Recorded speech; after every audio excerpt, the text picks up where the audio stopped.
কড়াইল বস্তির ভয়াবহ আগুনের ক্ষতচিহ্ন সকাল থেকে স্পষ্ট হয়ে উঠেছে। খোলা আকাশের নিচে পরিবার পরিজন নিয়ে মানবেতর জীবনযাপন করছেন ক্ষতিগ্রস্তরা। এর আগে মঙ্গলবার রাত 10:35 আগুন নিয়ন্ত্রণে আনে ফায়ার সার্ভিস। তবে ভয়াবহ আগুন প্রায় সবকিছুই শেষ করে দিয়েছে। সামনে কিভাবে দিন চলবে তা নিয়ে চরম অনিশ্চিত রয়েছেন ভুক্তভোগীরা। অগ্নিকাণ্ডে বস্তির শত শত বসত বাড়ি ভস্মীভূত হয়ে গেছে। সর্বস্ব হারিয়ে আশপাশের সড়ক ও টিএনটি মাঠে আশ্রয় নেয় বস্তিবাসী। অনেকে নামমাত্র কিছু মূল্যবান জিনিসপত্র সরাতে পারলেও বেশিরভাগ বস্তিবাসী কিছুই নিতে পারেনি। এদিকে কড়াইল বস্তিতে ভয়াবহ অগ্নিকাণ্ডের ঘটনায় গভীর উদ্বেগ ও সমবেদনা প্রকাশ করেছেন প্রধান উপদেষ্টা প্রফেসর মোহাম্মদ ইউনূস। ক্ষতিগ্রস্তদের পুনর্বাসনে সরকার প্রয়োজনীয় সহায়তা নিশ্চিত করবে বলেও জানান তিনি। একটা দুতলা ছিল, হ্যাঁ ওইটা কি জ্বলতেছিল। আর মনে করেন কি করবো, এখন বইয়া থাকি, দেখি আল্লাহ পাক কি করে, নিজে কতটা কিছু করা লাগবে। বাচ্চা গেলাম, আর যদি না হয় তাহলে তখন কি হরমু, আর কই যাবো, কি খামু। দর্শক, এই মুহূর্তে কড়াইল বস্তিতে আছেন সহকর্মী মিফতা গালিব, যুক্ত হচ্ছে তার সাথে। গালিব, গতকালের অগ্নিকাণ্ডের ক্ষয়ক্ষতির কেমন চিত্র দেখছেন আপনি, আর ভুক্তভোগীরা কি বলছেন জানাবেন আমাদের। ধন্যবাদ সাহেলে। আপনি দেখছেন যে আমরা কড়াইল বস্তির ঠিক পাশেই আছি। গতকাল আসলে 5:22 এখানে ভয়াবহ অগ্নিকাণ্ডের ঘটনায় আসলে পুরো এলাকায় আসলে আতঙ্ক ছড়িয়ে পড়ে। তো রাত প্রায় ফায়ার সার্ভিসের প্রায় 20টি টিমের সহযোগিতায় রাতের বেলা পরিস্থিতি আগুন নিয়ন্ত্রণে আসে মূলত। আমি আপনাকে একটু উপর থেকে দেখাতে চাই যে কি পরিমাণ ভয়াবহতা এই কড়াইল বস্তির উপর দিয়ে গিয়েছে। আমরা আসলে তথ্য জেনেছি যে এখন পর্যন্ত প্রায় 1500 অধিক, আবার এখানকার মানুষ বলছে যে প্রায় 2000 ঘর বাড়ি আসলে তারা একেবারে জ্বলে গিয়েছে। তো এইভাবে আসলে তো আমরা যতটুকু ফায়ার সার্ভিস এবং নিরাপত্তা বাহিনীর সূত্রে যতটুকু জানতে পেরেছি যে এখানে আসলে বিকেল 5:30 হওয়ায় আসলে অনেকেই আসলে কর্মস্থলে ছিল বা তারা বিভিন্ন জায়গায় তারা কাজ করে, যার কারণে বাসাবাড়িতে খুব বেশি কেউ না থাকায় আসলে হতাহতের যে বিষয়টা সেই পর্যন্ত যায়নি। এবং আরেকটি বিষয় জানাতে চাই যে এখানে যে পরিমাণ মানুষ, একটি ঘর থেকে আরেকটু ঘর আসলে লাগোয়া হওয়ায় এই আগুন দ্রুত ছড়িয়ে পড়ে আসলে এত বেশি ক্ষয়ক্ষতি হয়েছে। এবং আরেকটি বিষয় যেটা আমি একটু নোটিস করতে চাই সেটা হচ্ছে যে এখানে অধিকাংশ বস্তিতেই মূলত গ্যাস সংযোগ না থাকে, তারা হচ্ছে সিলিন্ডার নির্ভর রান্না বান্নায়। তো এই যে সিলিন্ডারগুলো একে একে রাতে আমরা দেখিয়েছি, দর্শকদেরকে দেখানোর চেষ্টা করেছি যে কিভাবে কিছুক্ষণ পরপরই এক একটি সিলিন্ডার বাস্ট হচ্ছিল। তো এই যে ভয়াবহতা দ্রুত ছড়িয়ে পড়ে এই পুরো কড়াইল বস্তি এলাকায়। তো অবশেষে রাতে প্রায় মধ্যরাতের দিকে ফায়ার সার্ভিসের প্রায় 20টি ইউনিট চেষ্টা করে মোটামুটি আগুন নিয়ন্ত্রণে এসেছে। তবে এখানকার মানুষের ক্ষয়ক্ষতি না হলেও একেবারে অসংখ্য কয়েক হাজার ফ্যামিলি একেবারে আসলে নিঃস্ব হয়ে গেছে। তারা পরনের জামা জুতো এই যতটুকু পেরেছেন নিজের সন্তানদেরকে এবং পরিবারকে নিরাপদ আশ্রয়ে এনেছেন এবং এক কাপড়েই তারা দিনানিপাত করছে। তারা এখানে পাশে খোলা মাঠ আছে, তারা সারা রাত খোলা মাঠে ছিল। এখানে খাবার সংকটের যে বিষয়টা, খাবার সংকট ছিল, পানি সংকট ছিল, তো তারা এভাবেই তারা আসলে দিনানিপাত করছে। এখানে যদি আমি দেখাতে চাই যে এই শ্রেণী আসলে মূলত হচ্ছে হ্যান্ড টু মাউথ, অর্থাৎ দিনে এনে দিনে খাওয়া আসলে পরিবারগুলো। তো এই পরিবারগুলোর এই বড় ক্ষতি আসলে পুষিয়ে আনা হয়তো খুব বেশি সম্ভব হবে না।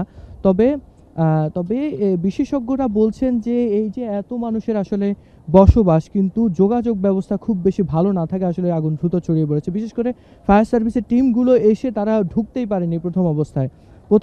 প্রথম কয়েক ঘন্টা আসলে 1-2টি টিম ছাড়া বাকি টিমটি আসলে তারা ঢুকতেই পারেনি, তারা বাইরে অবস্থান করেছে। বিশেষ করে আনসার ক্যাম্পের ওই রোডটা দিয়ে একেবারে সরু রাস্তা হয়, সেখানে কোনো ফায়ার সার্ভিসের টিম ঢুকতে পারেনি। তবে বনানীর এই পাশটা দিয়ে, মহাখালী হয়ে এই পাশটা দিয়ে কয়েকটি টিম এসেছে আগুন নিয়ন্ত্রণে আনার চেষ্টা করেছে মূলত।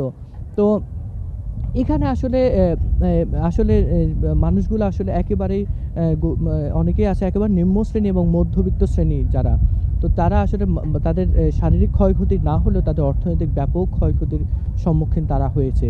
তো সাহিলি, এই ছিল রাজধানীর কড়াইল বস্তি থেকে বর্তমান অবস্থা। তো আমরা আরও আপডেট পেলে আপনার মাধ্যমে আমরা দর্শককে জানাতে পারবো। গালিব, আপনাকে ধন্যবাদ। দর্শক, রাজধানীর করাইল বস্তি থেকে যুক্ত ছিলেন আমাদের সহকর্মী মিফতা গালিব, জানাচ্ছিলেন গতকালের ঘটে যাওয়া অগ্নিকাণ্ডের সবশেষ পরিস্থিতি। চলে যাচ্ছি পরবর্তী সংবাদে। আগামী ত্রয়োদশ জাতীয় সংসদ নির্বাচনের পর তফসিল ঘোষণার পর দেশের আইনশৃঙ্খলা পরিস্থিতি আরও ভালো হবে বলে মন্তব্য করেছেন প্রধান নির্বাচন কমিশনার AM নাসির উদ্দিন।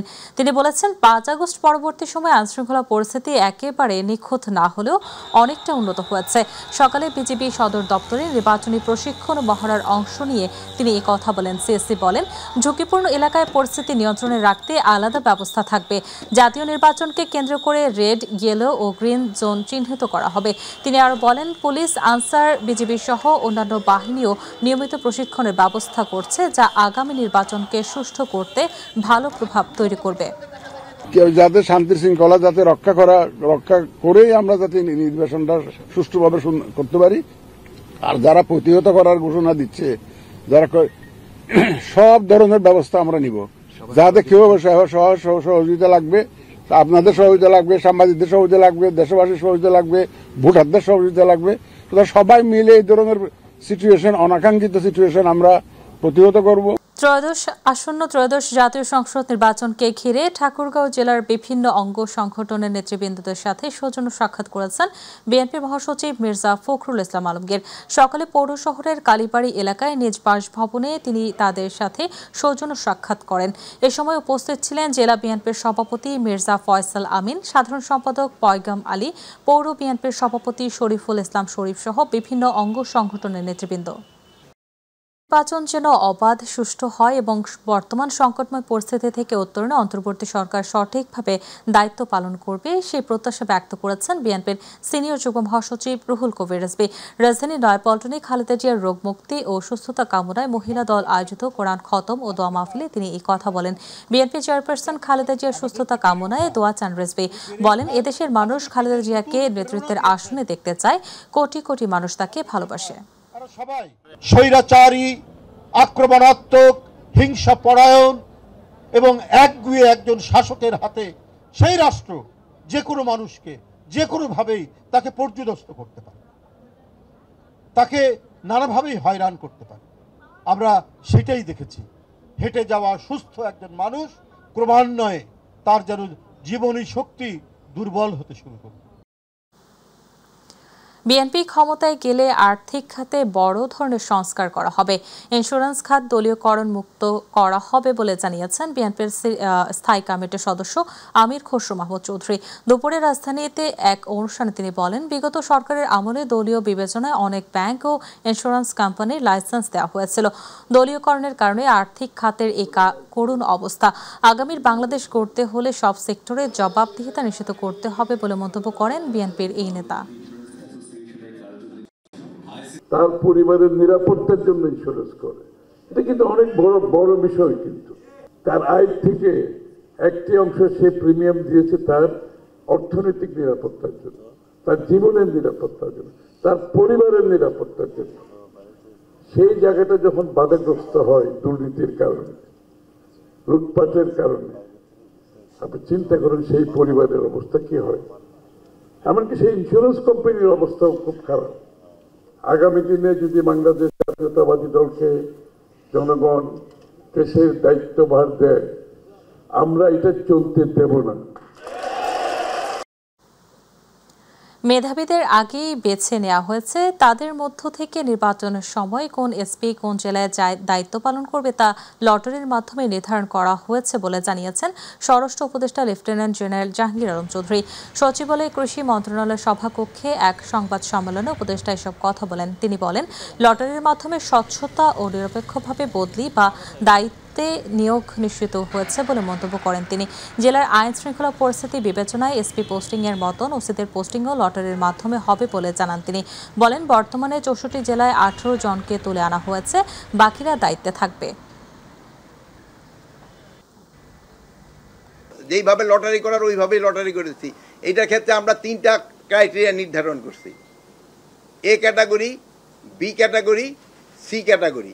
এটা করা হয়েছে জেলার আয়তনের বেসিস না, আমরা ওই আইন শৃঙ্খলা পরিস্থিতির উপর নির্ভর করে এবং ওই জেলাগুলি নির্ধারণ করে তারপর আমরা এসপিদেরও ওইরকম করছি কারে করে দিব। প্রথম হলো আমাদের টোটাল এসপি ছিল মনে হয় 64 এই জেলায়। তো 64-এর থেকে আমরা 15 আর 3 18 জন আমরা উঠে আনছি। 18 জনের জায়গায় আমরা নতুন জন দিছি, আর যারা পুরানো ছিল ওখানেই। তারপরে ওই লটারি করে যারটা যেই জেলায় যার কপাল আসছে ওই জেলা ছেয়ে পড়ছে। জুলাই আন্দোলনে রাজধানী চাংখারপুলে 6 জনকে হত্যা মামলায় শেষ সাক্ষী মূল তদন্ত কর্মকর্তা মোহাম্মদ মনিরুল ইসলামের জেরা শুরু হয়েছে। আন্তর্জাতিক অপরাধ ট্রাইব্যুনাল 1-এ চাংখারপুলের মামলার এই জেরা অনুষ্ঠিত হচ্ছে। এই মামলায় এখন পর্যন্ত সাক্ষ্য দিয়েছেন 24 জন। মামলায় আসামি 8 জন হলেও সাবেক ডিএমপি কমিশনার হাবিবুর রহমান সহ 4 জন পলাতক আছেন। এদিকে শেখ হাসিনার রায় সহ ট্রাইব্যুনাল এর বিচার নিয়ে বিরূপ মন্তব্য করায় বিএনপি নেতা অ্যাডভোকেট ফজলুর রহমানের বিরুদ্ধে গুরুতর আদালত অবমাননার অভিযোগের শুনানি হবে রোববার। আন্তর্জাতিক অপরাধ ট্রাইব্যুনাল 1-এ প্রসিকিউশনের দাখিলকৃত অভিযোগের প্রাথমিক শুনানির পর এই আদেশ দেয় ট্রাইব্যুনাল। ট্রাইব্যুনালের রায় না মানা আদালতের স্পষ্ট অবমাননা বলে জানান প্রসিকিউটর গাজী এমএচ তামিম।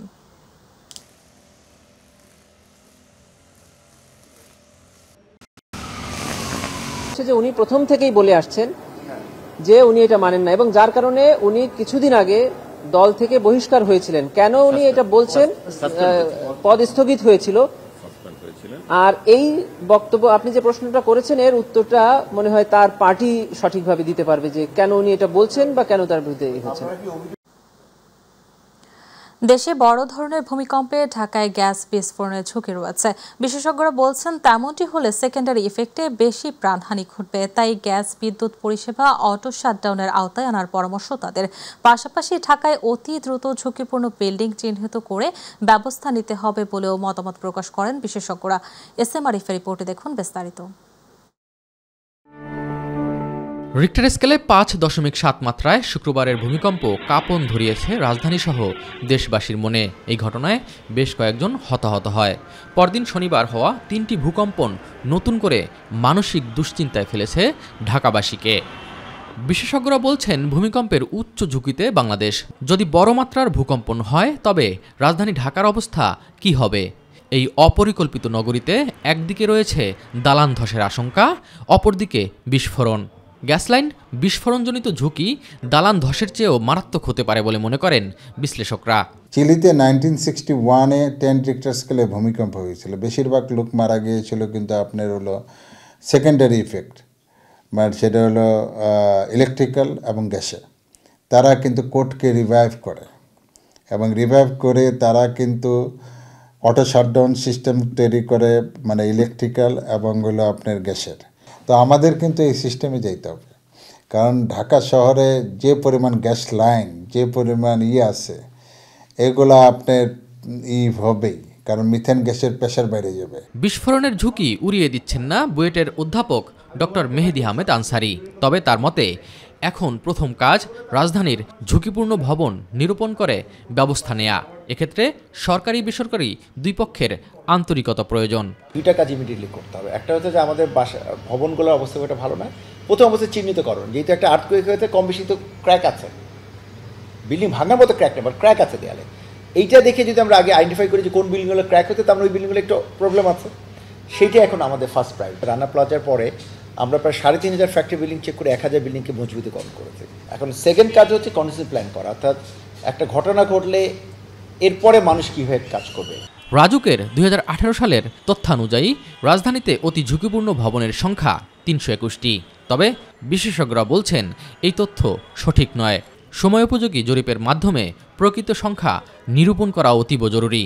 প্রয়োজনে প্রণোদনা দিয়ে হলেও ঝুঁকিপূর্ণ ভবন ভেঙে ফেলার কথা বলছেন ভূমিকম্প বিশেষজ্ঞরা। মানুষকে ঠান্ডা করতে গেলে তার বাসাগুলো দেখে যদি একটা আশ্বস্ত করা যায়, তখনই মানুষ মানে ঠান্ডা হবে বা বুঝবে যে তার বাসা সমস্যা নেই। কিন্তু না হলে কিন্তু মানে সাইকোলজিক্যালি ট্রমার মধ্যে আছে। এখন 22 লাখ বিল্ডিংয়ের ভিতরে 300 বিল্ডিং যেটা নোহামলের ভাই, রানা প্লাজার পরে এটা দিছে।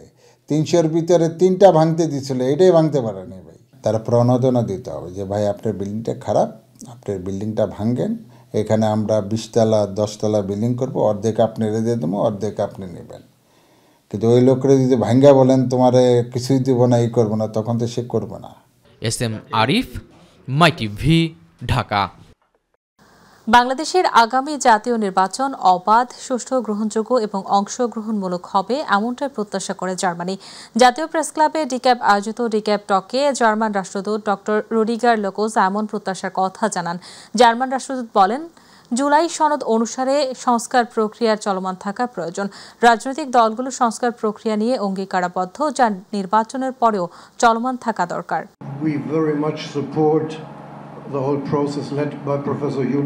ফেব্রুয়ারিতে বাংলাদেশে বান্দরবানের প্রাকৃতিক সৌন্দর্যের মাঝে ছাড়িয়ে আছে একটি সড়ক, রোয়াংছড়ি রোমা। পাহাড়ি মানুষের জীবনের সবচেয়ে বড় শক্তি এই সড়কটি। এ সড়ক শুধু চলাচলের পথ নয়, পাহাড়ি মানুষের বাঁচা মরার পথ, তাদের স্কুল, বাজার, হাসপাতাল, জীবন মৃত্যুর পথ। কিন্তু সাম্প্রতিক সময়ে সড়ক নিয়ে উঠছে ভয়ঙ্কর সব অভিযোগ, অনিয়ম, দুর্নীতি আর নিম্নমানের নির্মাণ কাজের অভিযোগ। বান্দরবান প্রতিনিধি মোহাম্মদ তৌহিদ হোসাইনের পাঠানো তথ্যচিত্রে বিস্তারিত জানাচ্ছেন জুবাইর রহমান। এটি কোনো এআই কিংবা তৈরি করা কোনো ভিডিও নয়। বান্দরবানের রোয়াংছড়ি রুমা সড়ক। প্রতিশ্রুতি ছিল মানসম্মত কার্পেটিং, দীর্ঘমেয়াদী স্থায়িত্ব এবং শিডিউল অনুযায়ী কাজ। কিন্তু কাজ শেষের এক সপ্তাহের মধ্যেই উঠে যেতে শুরু করে কার্পেটিং। গাড়ি নয়, মানুষের পায়ের চাপ ও হাত দিয়ে তোলা যাচ্ছে এই উন্নয়নের কাজ। স্থানীয়দের অভিযোগ, কাজে প্রয়োজনীয় বিটুমেন ব্যবহার হয়নি, স্টোন চিপস কম, কার্পেটিংয়ের লেয়ার ঠিকমতো দেওয়া হয়নি, শিডিউল অনুযায়ী ধাপ অনুসরণ না করে তড়িঘড়ি করে কাদা ময়লা পরিষ্কার না করেই কার্পেটিং করা হয়েছে। ফলে এটি অল্প সময়েই উঠে যাচ্ছে। রাস্তার অবস্থা দেখে আসলে গুণগত মান মতো আমরা দেখি নাই এই রাস্তাটা। এক কথায় কার্পেটিংটা মজবুত না। রাস্তা তো খুব সুন্দর, কিন্তু যে কোয়ালিটি দেখলাম যে কি এখানে দেখেন অবস্থাটা খুবই একটু খুব গাড়ির স্ট্যান্ডটাও তো রাখা যায় না, নরম একদম উঠে যায়।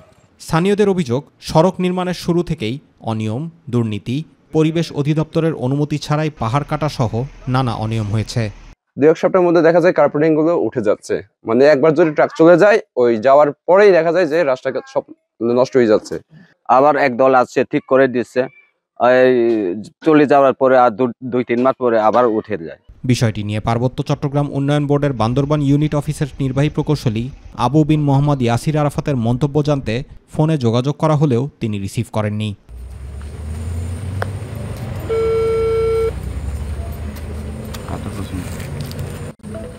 দুই 2023-24 অর্থ বছরে পার্বত্য চট্টগ্রাম উন্নয়ন বোর্ড 7,40,00,000 টাকা ব্যয়ে সড়কটি সংস্কারের 4টি প্যাকেজের কাজ কয়েকটি ঠিকাদারি প্রতিষ্ঠানকে দেওয়া হয়েছিল। চলতি বছরের জুনে সংস্কার কাজ শেষ হয়েছে, কিন্তু এ প্রকল্পের অভিযোগ এখনও পাহাড়ি জনপদে আলোচনার কেন্দ্রবিন্দু। জুবাইর রহমান, মাই টিভি নিউজ।